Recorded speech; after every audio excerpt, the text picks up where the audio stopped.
Selamat pagi. Assalamualaikum warahmatullahi wabarakatuh. Selamat pagi, Pak. Waalaikumsalam. Waalaikumsalam Waalaikumsalam warahmatullahi wabarakatuh. warahmatullahi Eh, wabarakatuh.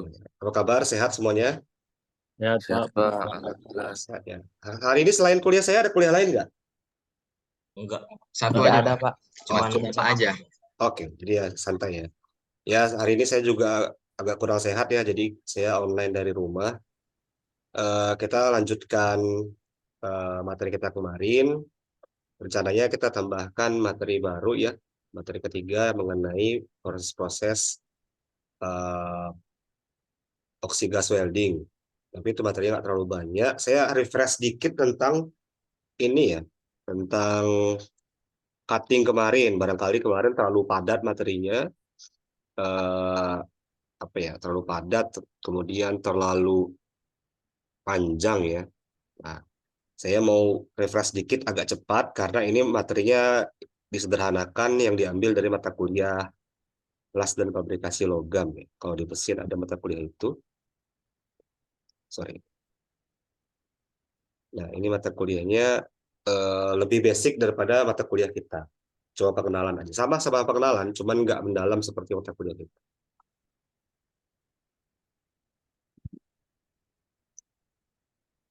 Ya, ini saya cepat-cepatin aja ya, cuman meringat kembali ya. Tapi intinya sama aja ya. Pemotongan itu ada tiga cara ya. Pertama, cara mekanik. Kan udah kita bahas ada beberapa cara mekanik, kemudian cara thermal, dan cara chemical, yaitu dengan proses oksidasi. Ya. Nah, karena ini ada api di sininya di dalamnya, sehingga termasuk juga si chemical cutting ini ke dalam thermal cutting. Ya, kalau di materi kemarin kita sebutnya flame cutting ya, karena ada api. Sementara kalau mechanical cutting, ya ada eh, pakai gerinda, gergaji, bor ya. Turning ini bubut ya, itu termasuk mechanical cutting. Ya, saudara ngerti lah ya, maksudnya mechanical cutting seperti apa.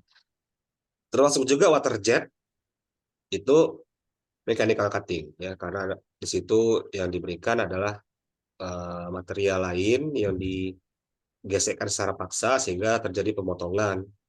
Kalau water jet itu keistimewaannya tidak menghasilkan suhu tinggi dan pemotongannya lebih presisi. Perhatikan di sini airnya bukan cuma air yang ditembakkan, tapi juga ada abrasif materialnya ya. Seperti itu. Lalu ada shear and punch. Ini kalau pernah ke lab W1 itu ada mesin shearing yang besar ya. Itu seperti gunting dia seperti gunting bersih kerjanya ditekan seperti itu. Ini enggak ada. Nah, ini kemarin kita bahas mengenai chemical cutting ya, oxiviol cutting. Ini diagramnya kemarin udah kita bahas ya. Ada nozzle di sini ada dua jenis. Yang tengah itu untuk O2 ya, pemotongannya. Kemudian yang di pinggir-pinggir ini apinya ya, api preheatnya seperti itu. Kemudian ya plasma. Nah, kalau plasma tidak menghasilkan api, tapi menghasilkan arc ya, loncatan elektron, loncatan listrik. Kalau plasma itu sendiri adalah gas yang bermuatan listrik. Dan kita berikan gasnya dalam tekanan tinggi sehingga dapat melelehkan dan membuang uh, logam yang ada di sini ya. Nah, yang lupa saya tambahin kemarin ada gojing ya. Gojing itu eh, pemotongan, tapi kita nggak potong habis sampai ke bawah. Kita mengkikis. Ini seringkali dipakai untuk repair ya. Kalau misalkan ada las-lasan yang tebal, nggak mungkin diperbaiki dengan gerinda lama kan ya, capek juga. Karena ada ngerasain kemarin gerinda berat ya, lumayan berat. Kalau banyak yang digerinda capek juga dan lama, nggak ekonomis. Nah, pakailah gojing. Nah, kalau di lab kita mungkin nanti jarang pakai gojing, atau mungkin kalau ada waktu kita coba ya praktikum gojing. Kalau itu di lapangan tuh sering sekali pakai gojing. Ya, ini gojing ini suaranya lebih berisik daripada pemotongan ya. Nah, itu kalau gojing digunakan untuk repair ya. Dikorek, dikorek lagi hasil las-lasannya. Atau di repair, tapi nggak sampai habis. Kemudian yang oxy-fuel cutting, nah ini yang menggunakan oksigen dan gas bahan bakar, termasuk di dalamnya asetilen ya. Seperti ini safety-nya ya. Jadi pakai kacamata, pakai eh, apa sarung tangan, tapi dia lupa pakai masker ya, masker sini. Nah, posisi tangannya seperti ini ya. Kalau kita mau potong, nanti kita potongnya horizontal. Ada kuda-kudanya lah ya, ada postur tubuhnya yang supaya bisa memotong dengan nyaman dan nggak capek gitu. Prinsip kerjanya, nah ini ada api preheat memanaskan steel atau baja sampai 700 sampai 900 sampai panas ya. Kemudian kita tekan oksigen eh, di tengahnya ini di lever sehingga keluar oksigen bertekanan tinggi. Yang dilakukan oleh api ini adalah reaksi ya, reaksi besi dengan oksigen. Seperti itu. Di sistem diagramnya yang di bawah ini cutting torch, yang di atas ini welding torch ya. Jadi bedanya adalah kalau yang cutting torch ada kita tekan di sini, kita tekan keluar oksigen untuk motong. Tapi kalau welding nggak ada ya, cuman uh, apa ya, api aja keluar, nggak ada oksigen tambahan gitu ya. Karena ini tujuannya untuk melelehkan rods yang di sini. Ini welding apa namanya elektrodnya, elektrodanya atau kawat lasnya. Jadi mirip seperti GTAW lah kira-kira. Seperti itu ya. Dan ada fiturnya di sini flashback arrestor, yaitu digunakan khusus untuk uh, asetilen. Terutama asetilen butuh flashback arrestor. Kenapa? Karena dia bereaksi sangat cepat, melebihi uh, aliran gasnya. Nah, jadi debitnya itu atau aliran gasnya keluar, apinya itu terbakar lebih cepat sehingga bisa aja si gasnya itu belum keluar semua, api itu menjalar ke dalam gitu. Nah, itu tidak kita inginkan dan kita berikan di sini flashback arrestor. Ini fuel gas silinder biasanya yang asetilen itu warna merah, oksigen itu warna biru atau warna hitam. Hitam sih biasanya.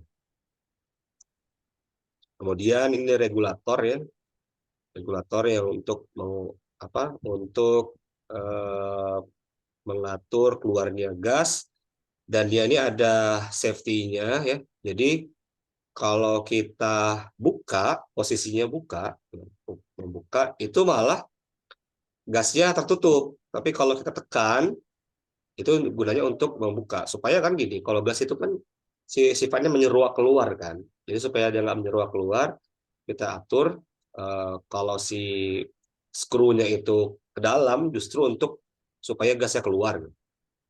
Besok kita lihat langsung di lab ya. Nah ini tiga cup untuk welding torch ya, cutting oksigen satu, kemudian preheat oksigen satu, terpisah oksigennya, dan preheat fuel gasnya satu ya. Jadi dua untuk preheat, satu untuk cutting. Di sini ada levernya tuas untuk memotong. Kemudian ada katup di sini ya. Katup ada dua katupnya, katup oksigen sama katup uh, asetilen itu untuk mengatur berapa banyak yang keluar. Nah, itu nggak akan melebihi yang kita atur di regulator. Kita atur di regulator misalnya 5 bar ya.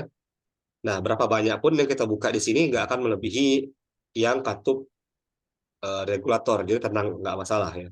Jangan khawatir kalau terlalu banyak gasnya, karena udah kita atur di regulatornya. Nah, ini penampang ininya ya, penampang sampingnya. Nah, perhatikan ada yang jenisnya eh, tiga ini ya. Ini kan tiga cup ya. Kalau yang gas lain itu beda bentuknya seperti itu. Nah ini eh, udah kemarin ya. Ini yang tengah oksigen, yang kiri kanan ini yang preheat. Jadi ini ada pemanasan. Ketika udah merah, kita tekan oksigennya supaya terbuang keluar ya pemotongannya.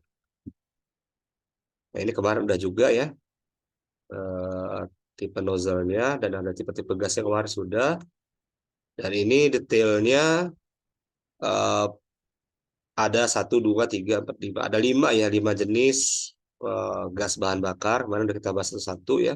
Tapi ini detail angkanya ya. Eh, Panas atau suhu api netralnya berapa derajat Celcius ada. Kemudian eh, emisi panas api primernya berapa dan sebagainya.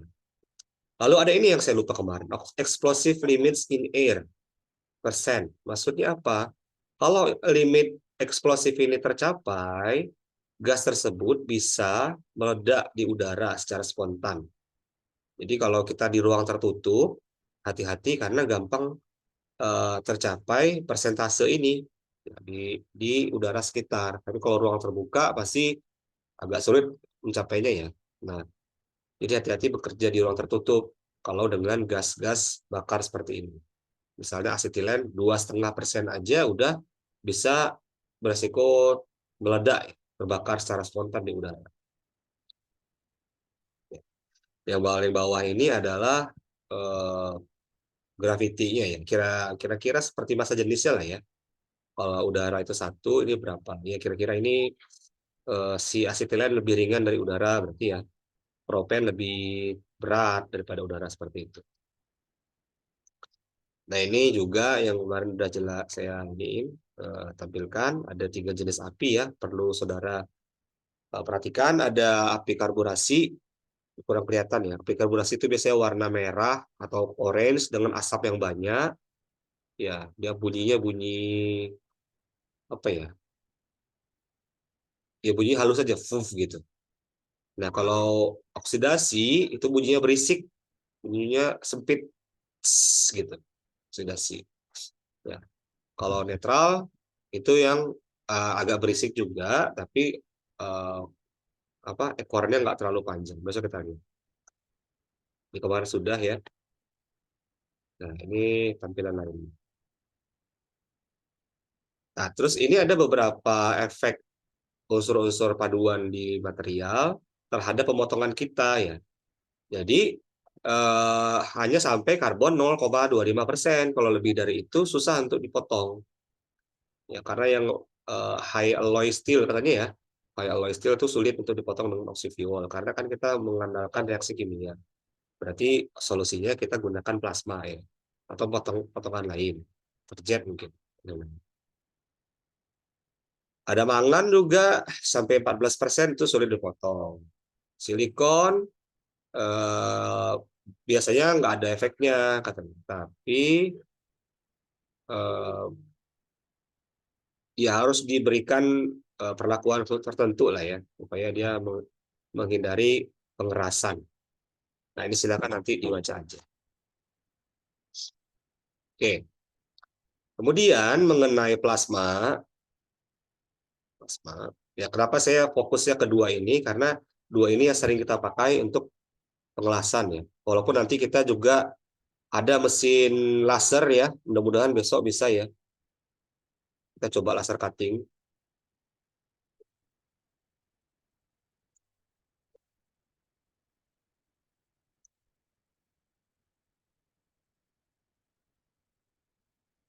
Oke. Kemudian plasma. Nah, ini ya. Nah, kalau plasma cutting itu prinsipnya tadi gas bermuatan listrik sehingga menghasilkan panas yang besar, kemudian gas itu tersebut juga mendorong keluar eh, lelehan logamnya. Nah, di sini gasnya tidak menghasilkan reaksi dengan logam. Oleh karena itu banyak jenis-jenis logam yang bisa dipotong karena nggak ada reaksinya di situ. Cuma mengandalkan pemanasan aja.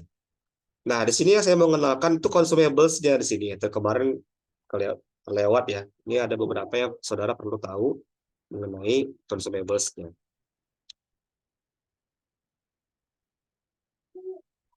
Ya, dia bisa memotong semua konduktif metal atau logam-logam yang mengantar listrik, termasuk karbon steel, aluminium, stainless steel, tembaga, dan nikel. Bisa potong sampai ketebalan 50 mili. Kalau lebih dari 50 nanti susah potongnya.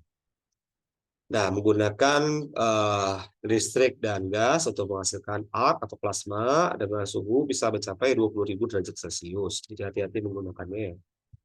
Arc-nya akan melelehkan logam dan semburan gasnya akan membuang lelehan logam. Seperti yang tadi saya sampaikan, arc-nya selain melelehkan menjadi cair, kemudian langsung didorong keluar, dibuang.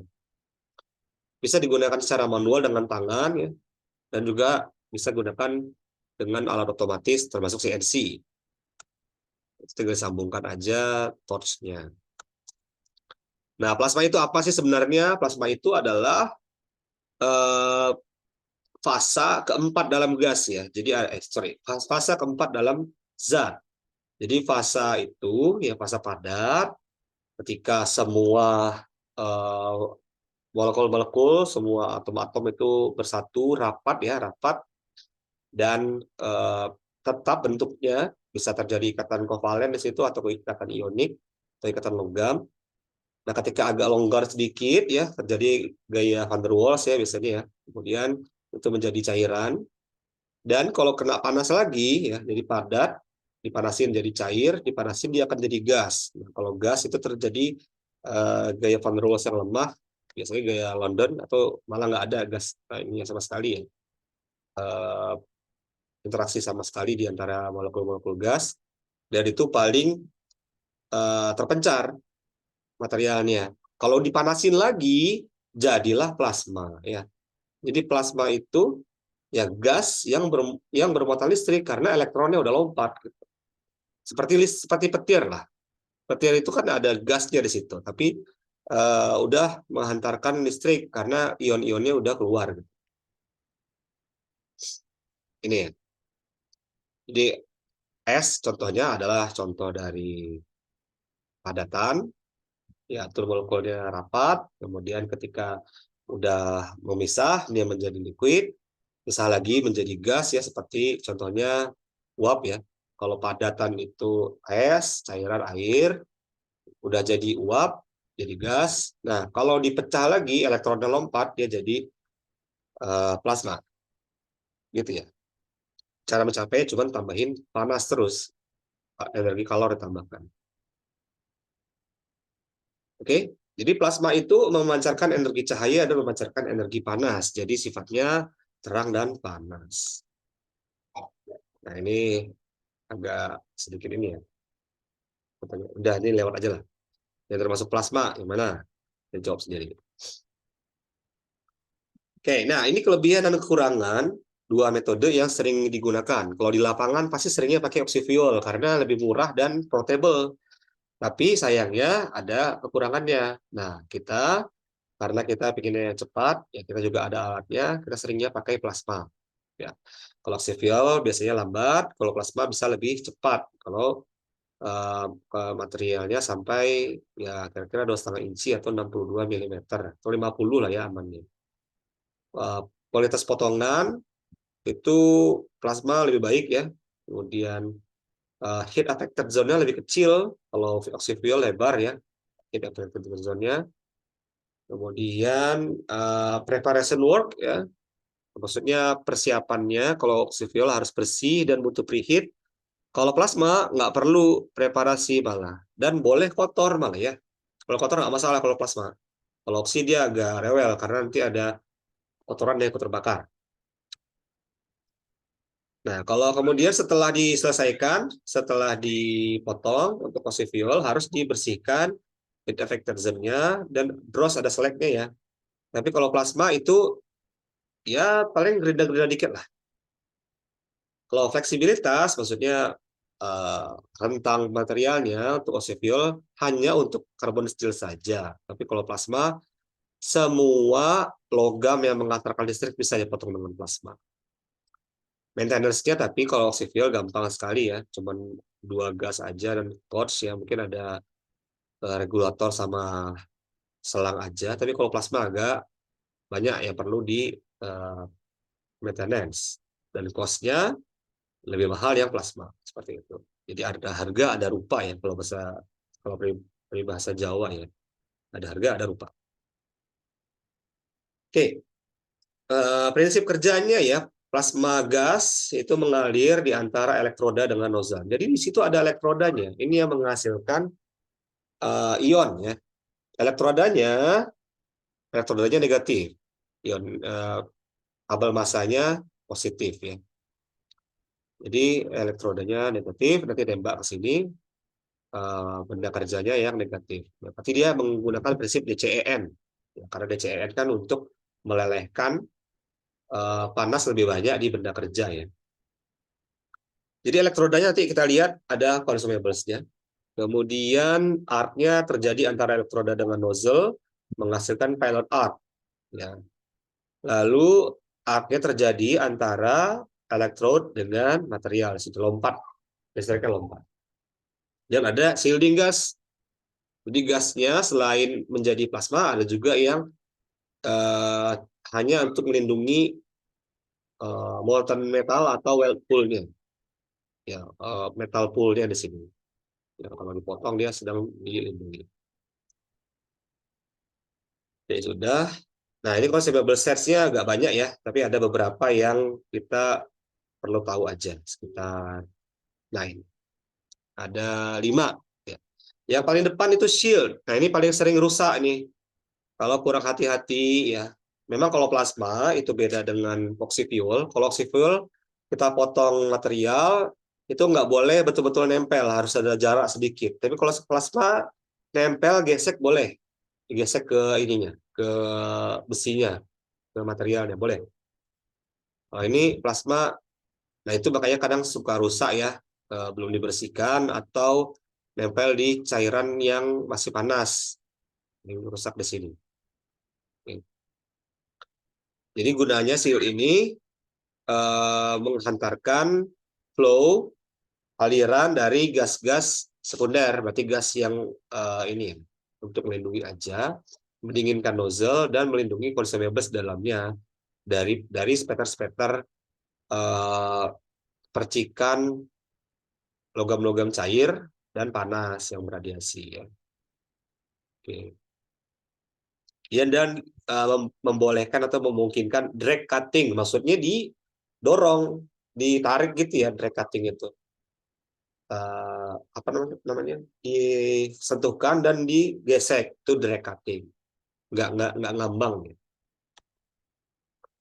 Kemudian retaining cap ini melindungi torch yang di dalamnya dari spatter.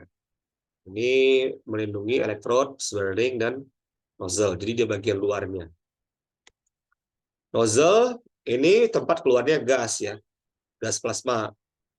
Nah, seringkali ukuran nozzle-nya itu sesuai dengan ampernya. Nah, kalau kita gunakan sampai 85 ampere. Ingat ya, ampere bukan volt, hati-hati. Nama lain nozzle itu tip. Ya, jadi nozzle itu bukan yang paling luar ya, yang luar itu shield. Ini nozzle, bagian di dalam. Dan ini elektrodanya, ini penghasil arc-nya ya, harus ada elektrodanya. Nah, ini menggunakan logam khusus supaya bisa menghasilkan plasma dengan baik. Ya. Kemudian ada swirling. Nah, swirling itu untuk menghasilkan flow gasnya diputar supaya jadi vortex, gitu. Nggak lurus gitu aja. Nah, jadi dia menghasilkan putaran dan mengelilingi plasmanya. Seperti itu ya. Jadi ada 5 ya. Ada shield, ada retaining cap, ada nozzle, ada electrode, ada swirl ring. Oke. Nah, ini ada beberapa plasma gas. Ini belum saya sampaikan kemarin ya. Ada beberapa pilihan gas plasmanya. Yang pertama, compressed air. Ini kita gunakan di lab ya. Ya, karena kita sering kali memotong carbon steel. Kelebihannya dia ekonomis, murah. Kan compressed air itu cuma modal kompresor aja. Nggak usah beli-beli gasnya. Gas udara ditarik pakai kompresor, masukkan ke plasma. Nah, cuman ada kekurangannya. Kadang ada kelembaban ya. Kalau kelembaban, berarti ada air-air ya. Itu bisa mengurangi umur consumables tadi, yang 5 tadi. Dan ada nitriding. Nitriding, apa nitriding? Itu jadi PR ya. Ini sering kali jadi masalah nitriding ini. Kalau terjadi nitriding itu sulit nanti dilasnya. Lesser weldability. Weldability itu adalah kemampuan suatu logam agar bisa dilas. Kalau terlalu banyak nitrogen yang di dalam situ, dia jadi sulit dilas. Coba cari tahu kenapa nitrogen menghambat eh, kemampuan suatu logam atau menghambat logam itu bisa dilas. Ya, coba catat tuh nitriding. Kemudian gas yang berikutnya nitrogen bisa memotong stainless steel. Trosnya atau kelebihannya bisa memotong stainless steel dengan baik dan tidak terlalu mahal dibandingkan stainless steel yang lain. Maksudnya gas-gas memotong stainless steel yang lain.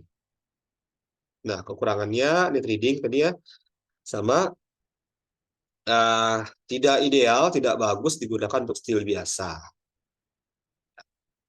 Itu yang sering dipakai untuk handheld atau manual. Nah, yang sering dipakai untuk mekanis otomatis ya, oksigen, bisa untuk carbon steel, kelebihannya cepat, high quality, proses sedikit, ya. Tapi masalahnya adalah mahal dan mudah terbakar. Kemudian ada H35, 35% hidrogen ya, campurannya dengan udara, bisa memotong stainless steel, bisa memotong aluminium. Nah, hidrogen ini ya walaupun bisa aluminium pakai kompres air, tapi tentu jauh lebih baik kalau pakai hidrogen. Dan dia bisa motong stainless steel dengan baik sampai di atas 10 mm. Ya, kurangannya juga mahal dan mudah terbakar. Kemudian ada F35, 5% hidrogen, 95% nitrogen, ini juga stainless steel dan aluminium. Nah, kira-kira seperti itu. Ya, tapi yang sering kita gunakan adalah kompres air. Walaupun kita nanti potong stainless steel bisa pakai kompres air. Aluminium juga bisa dipotong. Cuma nanti beda-beda kualitasnya. Oke. Jadi ada beberapa terminologi yang perlu diketahui. Pertama, torch ya. Torch itu ya gun kita ya, bagian dari plasma yang digunakan untuk betul-betul memotong ya pegangan kita itu, si gunnya itu. Atau si torch ya. Kalau bahasa Inggrisnya itu obor. Ya. Kemudian drop cut. Jadi ketika kita potong sampai selesai dia langsung jatuh. Nah kadang-kadang ada yang nggak drop, udah sampai ujung belum jatuh ya karena masih ada di tengah-tengahnya itu yang nyambung. Nah kita coba dipelajari tekniknya. Ada dross. Dross itu adalah lelehan logam yang kembali padat. Ya. Kan tadi saya dijelasin dross itu apa ya. Ada saya sebut-sebutkan dross. Apa sih dross? Nah itu. Artinya itu adalah molten metal atau logam-logam yang cair yang memadat kembali dan oksida-oksidanya. Karena kan bereaksi dengan oksigen di udara ya, terbentuk oksida. Ya, numpuk dia di atas atau di bawah ujung benda kerja. Ya. Nah, ini dia bekas bikin bevel ya, dibikin miring ya, bevel ya buat bevel. Kemudian freehand cut, freehand cut itu dengan tangan dan tidak ada pola, bebas saja motongnya. Itu namanya freehand cut.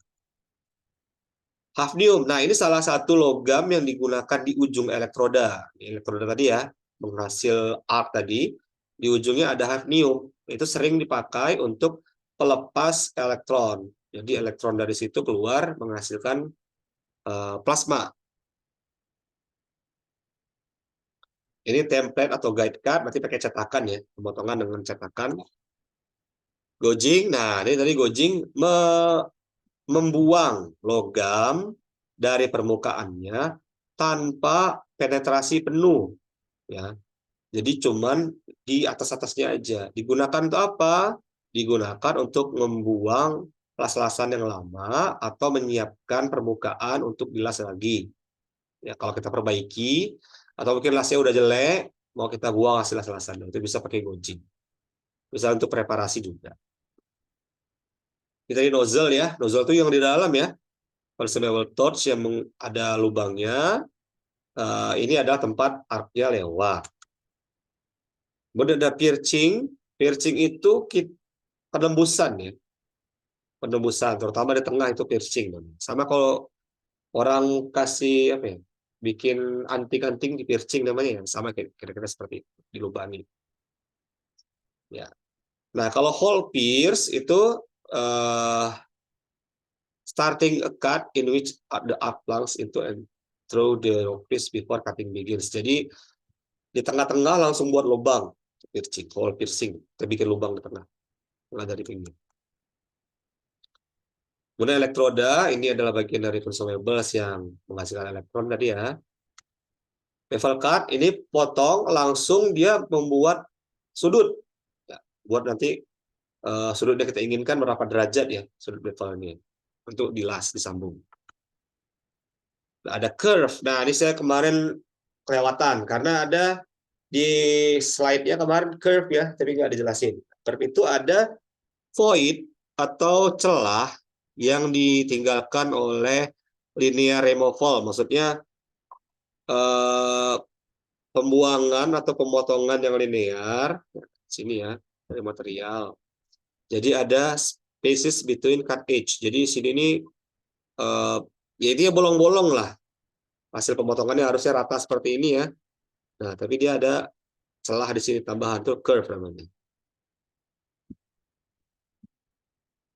Oke, cutting quality kita perlu perhatikan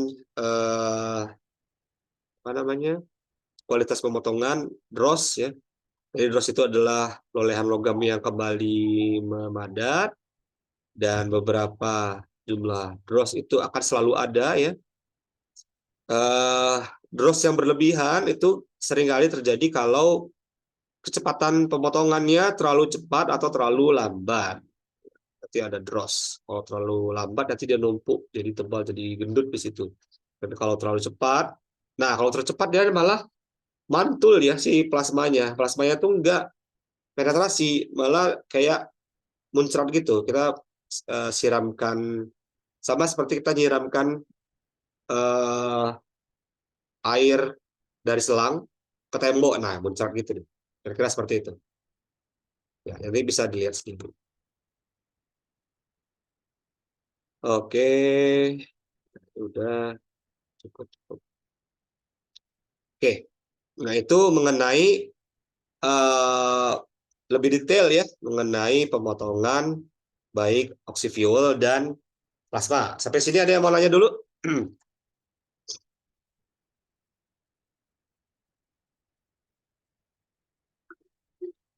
Nah, ya jadi saya pengen besok kita praktikum ya. Udah punya LPG semua belum? Bapak. Udah, Sudah, Pak. Pak. Ada, Pak. Udah, Pak. Udah, Udah Pak. ya. Oke. Ya, jadi kalau bisa besok kita praktikum 3 ya. Paginya kita oksifuel dulu, mungkin oksifuel nggak terlalu lama ya. Nanti beberapa orang aja mencoba, kemudian plasma cutting semuanya mencoba. Dan siangnya nanti kita ada waktu siang hari kita praktikum di W3. Nanti saya lihat dulu ruangannya ada yang pakai. W3 itu ada laser cutting. Nah, saudara nanti belajar laser cutting. Laser cutting itu lebih gampang karena tinggal masukkan gambarnya aja. Mau gambar seperti apa? Mau gambar bikin gantungan kunci bisa nanti. Mau bikin plat rumah nanti bisa. Pakai plasma cut, pakai laser cutting di W3 ya. Besok kita siapkan, oke? Ya, jadi kita rencanakan besok kita praktikum ya. Paginya kita oksifuel, oke?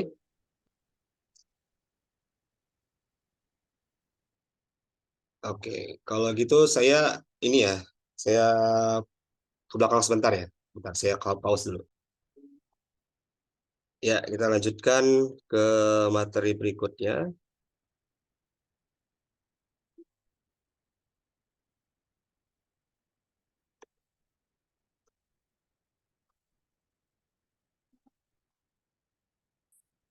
Ya, ini adalah beberapa proses pengelasan dengan gas ya, oxygas welding. Ya, ini yang dipelajari saudara mempelajari program International Welding Engineer di sini ya. Ini semuanya dipelajari.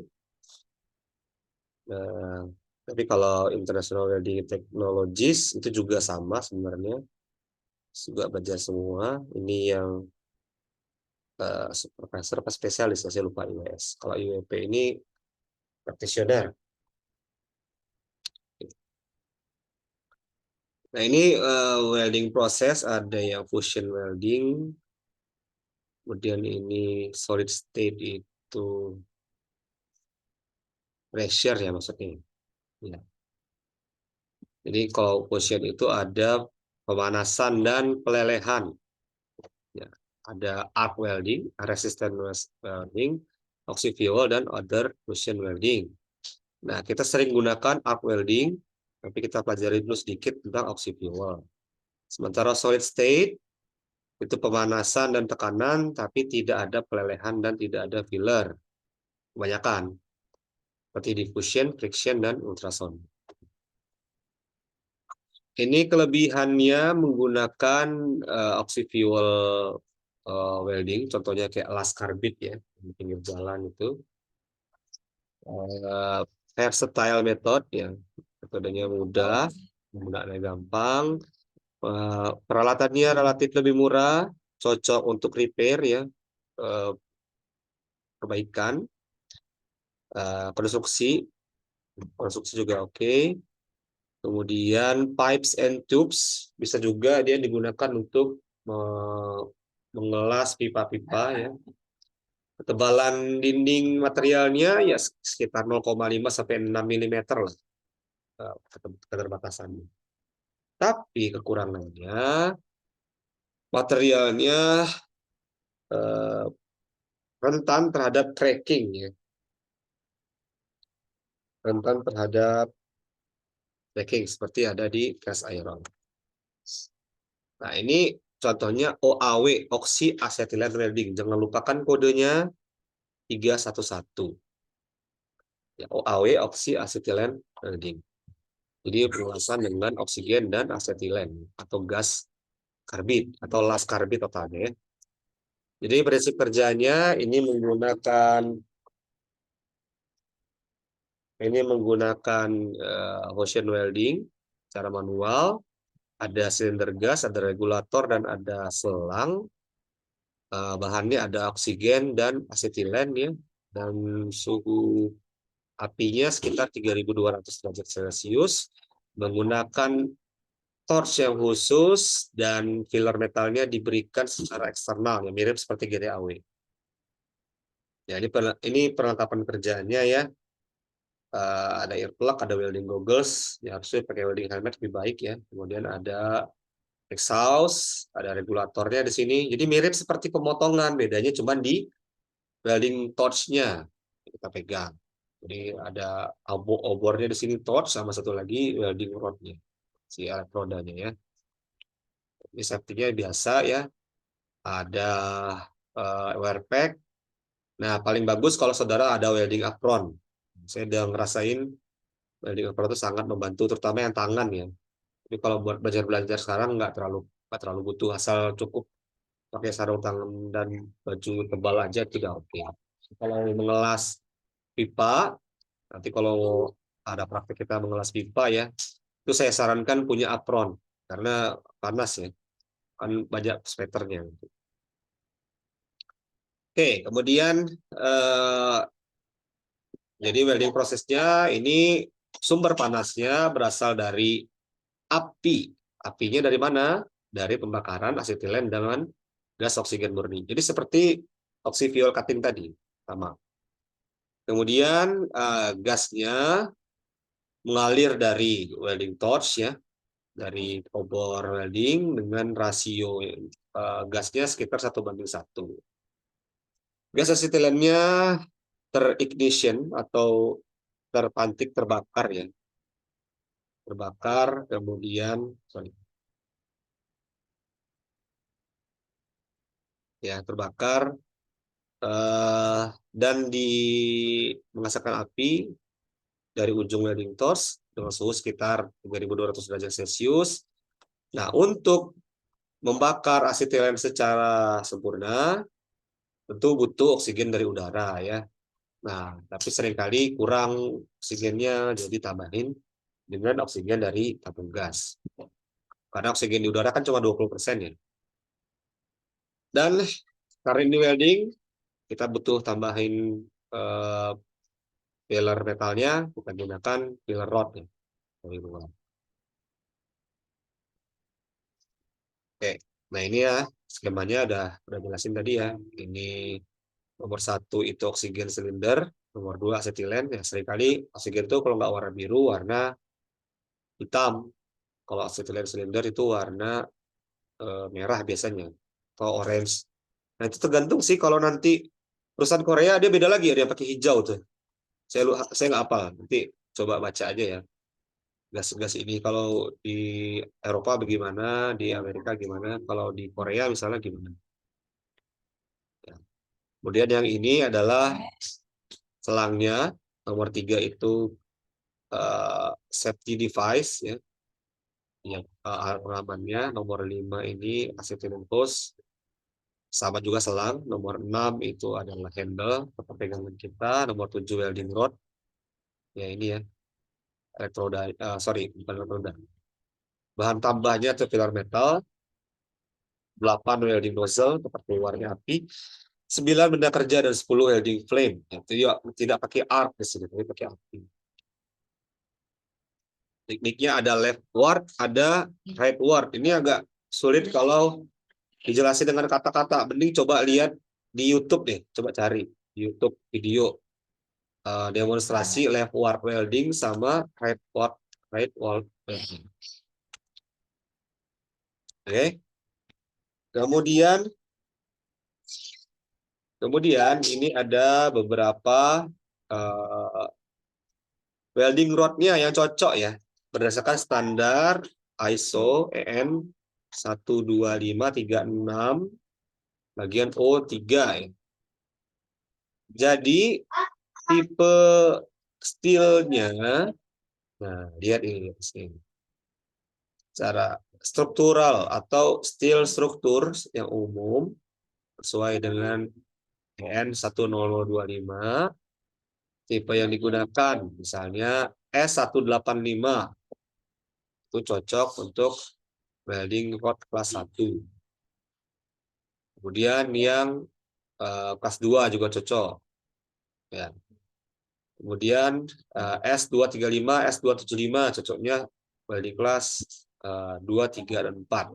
Nah ini panjang kalau dijelasin, silakan juga cari ya EN 12536 ini ya, karena dokumen standar itu cukup panjang kalau mau dibahas satu. Ya, ringkasannya seperti inilah kira-kira ya. Nah, kemudian weld joint dan joint type dengan ketebalan kurang dari 2 inci apa 2 mili. Nah, itu menggunakan butt weld seperti ini. Sebentar, ini skip dulu lah ya. Ini harusnya ada penjelasan nih, harus ada standar ya. Ini skip dulu. Ya, langsung aja ke sini. Kelebihan dan kekurangan. Kelebihannya, welder bisa mengatur suhu di welding areanya ya dari dari nozzle tadi ya, atau dari knob gasnya. Kemudian filler metal deposition rate-nya baik. Deposition itu artinya penumpukan hasil las-lasan kita. Kita bisa melihat welding area dengan baik untuk oksi asetilen, tidak ada kelistrikan, dan ada panas yang lebih disukai. Ya intinya ini panasnya lebih oke lah ya untuk filler metal. Nah kekurangannya HAZ atau heat effector zone-nya lebar, prosesnya lama, gasnya ya bisa dibilang mahal lah ya.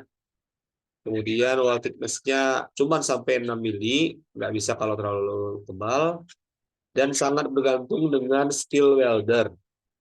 Betul-betul harus berskill kalau oksi asetilen. Penerapannya bisa di logam-logam ferus dan non ferus bisa, ini bisa. dan bisa digunakan pada instalasi pipa. Digunakan di permukaan dan bisa untuk memperbaiki cast iron ya, benda-benda yang dari cast iron yang pecah misalnya atau yang rusak. Ini torch yang digunakan ya, ada 2 chamber aja, ini menyatu menjadi satu di sini. Oksigen maupun asetilennya menyatu di satu ini. Jadi nggak ada tempat satu lagi seperti cutting tadi ya. Ini skip aja. Nah ini nanti baca aja ya.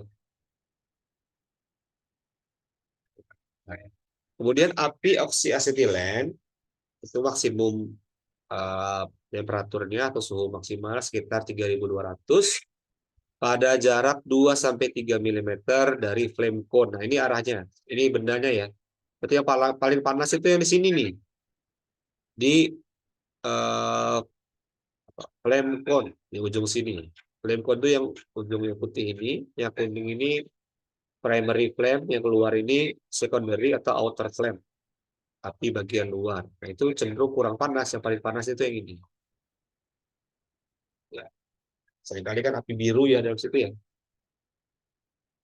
Nah, welding flame-nya tidak hanya berfungsi untuk melelehkan permukaan, tapi juga harus menyatukan pilar material dan melindungi weld pool terhadap pengaruh-pengaruh buruk dari udara. Jadi ini secondary flame-nya bisa melindungi dari kontaminasi udara, seperti shielding gas. Nah, ini tampilan realnya ya. Ini oksigen udara, yang ini pembakaran primer, yang di sini ada cone-nya ya. Nah, api yang paling panas itu yang di ujung sini. Oke. Ini reaksi-reaksi kimianya lah. Yang pertama tuh di dalam inner cone di bagian dalam itu terjadinya pembakaran asetilen dengan oksigen menghasilkan karbon monoksida tambah hidrogen ya. Karena ini padahal ini udah pakai oksigen dari silinder, oksigen murninya ya. Nah, kemudian tahap kedua di bagian luar flame-nya itu terjadi pembakaran karbon monoksida dengan hidrogen tadi yang ini dengan oksigen dari udara sekitar, masukkan CO2 dan H2O. Itu udah jadi pembakaran sempurna. Berarti yang di sini ya primary combustion. Ini terjadi pembakaran ini ya C2H2 menjadi CO dan H2. Dan di luar sini pembakaran karbon monoksida menjadi karbon dioksida. Ada 2 step pemanasan yang dihasilkan.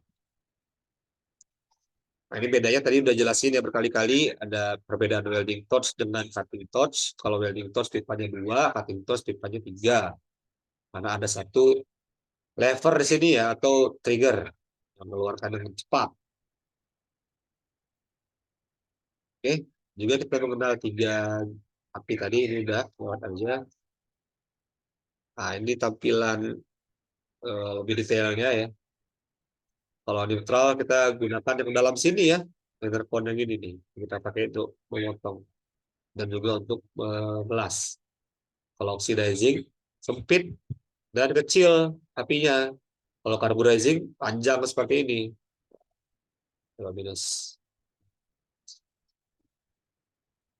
Oke.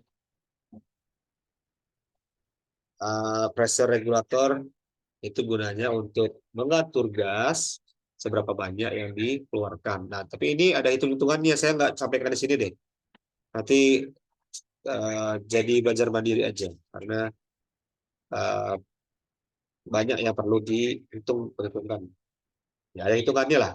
Hitungannya itu maksudnya gini. Untuk memotong material sekian, tebalnya itu butuh berapa bar gitu. Itu kita akan baca aja. Oke, ini warna nggak usah. Nah, ini udah kita bahas juga kemarin welding gasnya, setilen ya, ini udah kita bahas kemarin. Penyimpanannya seperti ini. Nah, opsi Si asetilen itu sifatnya dia gampang terurai kalau kena tekanan tinggi. Jadi tabung asetilen itu khusus ada pori-pori di situ. Dia nyimpan sendiri. Jadi pori-porinya itu seperti tabung-tabung kecil. Jadi dia nggak ngumpul terlalu ngumpul. Itu kalau penyimpanan si asetilen harus ini harus khusus seperti itu. Kalau nggak dia langsung pecah menjadi CO, jadi karbon dan hidrogen, gampang terpecah. Jadi propen kemarin udah ya, meten, hidrogen. Nah ini beda-bedanya. Heat value-nya paling tinggi asetilen. Oh sorry, propen paling tinggi ya. Tapi combustion velocity atau kecepatan bakarnya lambat si propen itu. Dan apinya juga lebih rendah daripada asetilen. Makanya asetilen sering dipakai. Ya, densitas, kerapatan, kekuatan api, sama batas terbakar di udara. Nah, hati-hati harus gunakan ruang terbuka.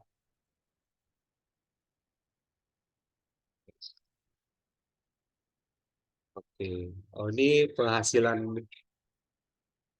Oh, ini produksi asetilen ya. Dari segi karbida, kalsium karbida ditambah air, nanti jadi ini ya lime mud, ya seperti lumpur, ini CaOH sebenarnya. Jadi asetilen dan ini jadi panas. Ini ada hitungan stoikiometrinya. Kalau mau nanti hitung aja pakai ini ya, termokimia, bisa kita hitung. CaC2 tambah H2O menghasilkan COH tambah C22 tambah panas. Nah, berapa entalpinya itu bisa dihitung. Kalau mau, kalau nggak usah, nggak perlu sih. Ini udah. Oke, jadi itu aja ya materi hari ini. Saya tadi mengulang sedikit tentang oksiasetilen dan plasma serta welding, oxy-fuel welding. Jadi ada dua materinya, pemotongan, berbagai macam pemotongan, serta khusus welding dengan gas. Sampai sini ada yang mau nanya mengenai materi hari ini?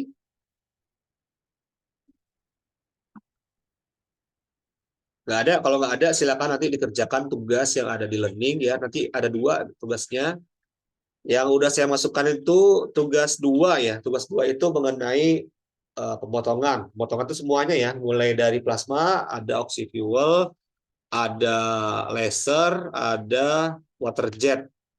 Nah, nanti menyusul materi hari ini tentang uh, oksigas welding. Masih nyusul, saya belum selesaikan soal-soalnya. Ini dikerjakan semuanya, dua materi ini dikerjakan paling lambat hari Jumat jam 5 sore seperti kemarin ya, di akhir minggu. Ya, sambil belajar-belajar lah.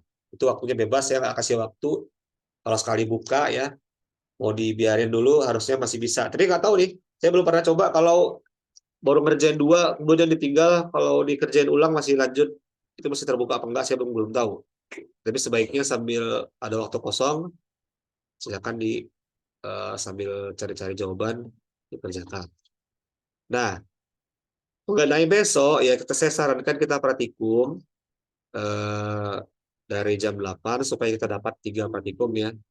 Nah, buat teman-teman yang belum punya APD, tolong diusahakan punya APD tersebut. Yang wajib dipakai itu sepatu safety dan baju